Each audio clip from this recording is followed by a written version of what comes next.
What's going on, everybody? Today we're talking about what the best whale class is. This is a fun video for me because I have now played 3 different classes at a relative whale perspective, you could say. I know a lot of people out there think I'm not a whale. I personally think I am. So we have 3K Resonance experience on the Satyr, on the Wizard, and now on the Necromancer. And I'm going to go ahead and rate all my experiences as well as judge some of the other classes that I think are out there. In the background, you'll see me messing around with a bunch of silly builds with the Necro. I was trying to run a summon build in PvP, and then I ran a full dot type build in PvP. Just some fun stuff. I've been really experimenting with the Necro because I plan on swapping soon due to Hell 5 coming up soon, so you might see my overall thoughts on the Necro coming on. I know that there wasn't too many build videos, but that's mainly due to there's a lot of Necro content on builds out there, so I'm gonna go over my overall thoughts and not dive into all the specifics because you have Darth for that. So with all that being said, we're going to start off with the Necromancer at the bottom of what I think is the best whale class. Now, don't get me wrong, Necro is solid when you whale out. All classes are solid when you whale out, but I'm talking about the perceived value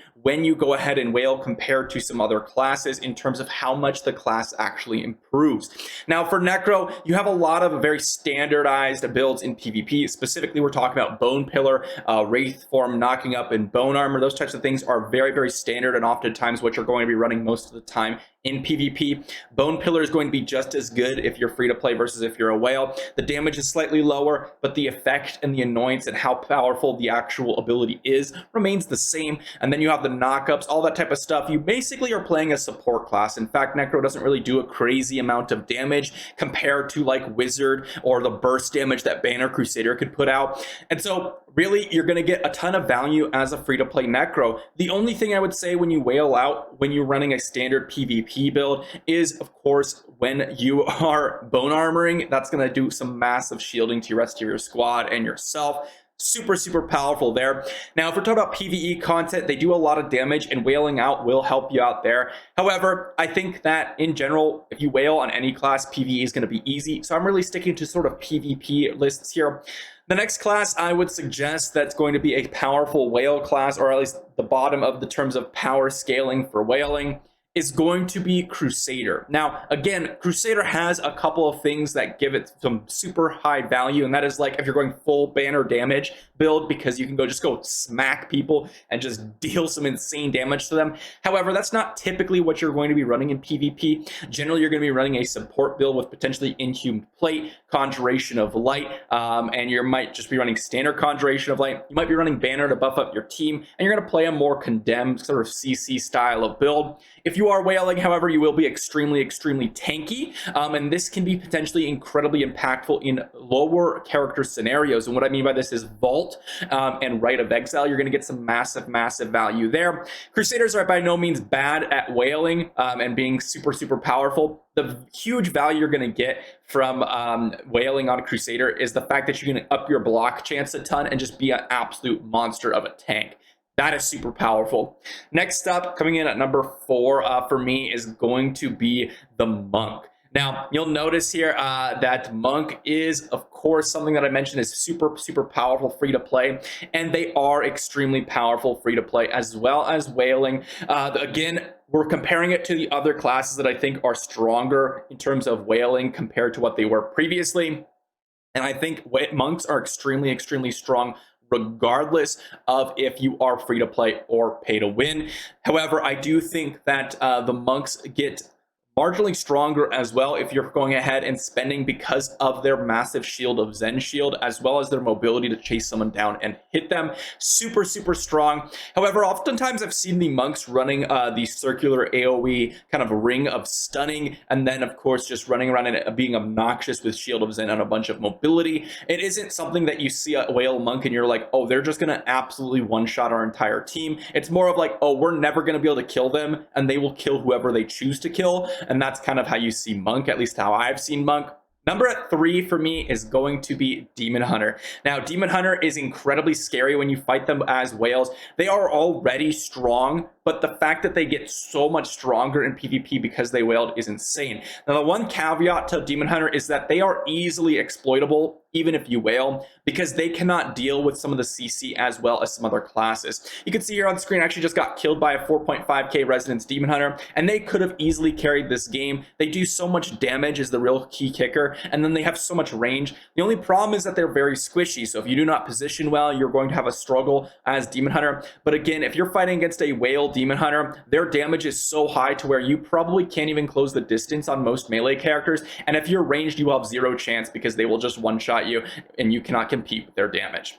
Number 2 for me, and this might be a surprise for most people, is going to be the Wizard. So for me, Wizard has 2 modes. You can play as a damage or a CC mode, or you can do a mix of both of those 2 modes. Now, for me, Wizards are going to be so strong, free to play or pay to win. And the reason for this is that they can use Ice Crystal, Ray of Frost, Black Holes, things like that to have insane range and insane CC capabilities, regardless if you're free to play or if you're pay to win. This is super, super huge because Wizards are just going to do some massive CC whether or not you're whaling out, and that is insane. However, if you do decide to go ahead and start whaling, you will notice an insane damage increase. And the important thing with Wizards is that they are not suffering from the same kind of downside that Demon Hunters do, and that is they have way more mobility, they have way more ways to protect themselves, and they have more range, and they do a comparable amount of damage. I do think that Demon Hunters generally will do higher damage.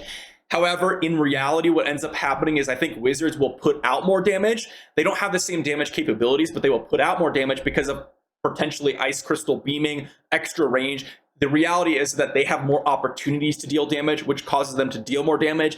And then, of course, whaling is just going to amplify that even further. Out of all the classes I've played so far, Wizard has definitely been the absolute strongest so far in terms of whaling.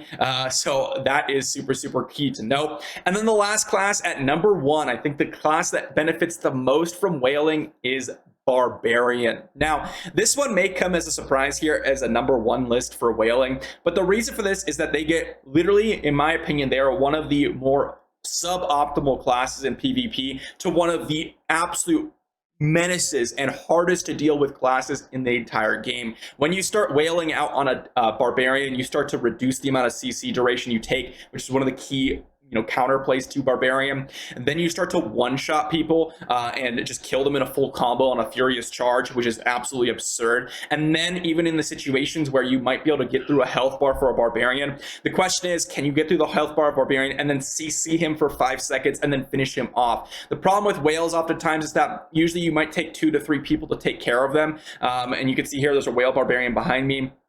And they take a little bit to go ahead and deal with. And if you cannot deal with them and then survive the Undying Rage and then deal with them a second time, you are going to struggle with the Barbarians. And this is a class that I'm really anxious to start getting to play. This is something that I've had a lot of perspective on just from experiencing it myself on the enemy team, as well as some other whale barbs out there. I am going to be swapping to Barb next. That's what I said earlier. I really am anxious to play this class. I'm super excited about it. And I will be testing the perceived, what I consider to be one of the worst classes in PvP, generally speaking, if you're just comparing standard resonances across the board. And then, of course, what a lot of other people consider as one of the worst classes in PvP. So I'm really anxious to see whether or not I have that same perspective. I am going to be a 3k resonance barb, so that is something to keep in touch with, because I may just find it's really strong because the fact that I have higher resonance. We will see, though. That is my whole whale class tier list here. So you have at the bottom Necro, followed by Satyr, and then followed by Monk, Demon Hunter, Wizard, and at the top you have Barb. So those are the classes I think benefit from whaling the most in PvP. From my perspective as playing the 3 classes, as I mentioned, Crusader, Necro, and Wizard. Those are the 3 I've played absolutely the most. And Wizard is definitely, out of those 3, been giving me the most benefit when I've played PvP. However, I do think that Necro is very strong in PvP. It's just that I don't feel like Resonance has done a crazy amount for me as a Necro compared to Wizard because of the lack of damage on Necro. So those are my thoughts. Let me know if you disagree. Again, this is just one person's opinion. I'm by no means a crazy, 100% everything that I say is true. This is just my opinion after playing literally thousands of hours and hundreds of hours on each of these classes as someone who is considered themselves a whale in this game. Let me know what you think, if you've experienced a bunch of other classes yourself, or maybe you yourself are an even bigger whale than I am, and you are a 5k resonance player and you say, oh, well, 5K Necros are just absolutely absurd, something like that. I don't have that experience. This is just a 3K Resonance player talking. So let me know what you all think. Hopefully you enjoyed. If you want to check out future Necro guide and then also followed by that Barbarian content, be sure to sub. I'm super excited about it. We'll see you for the next video.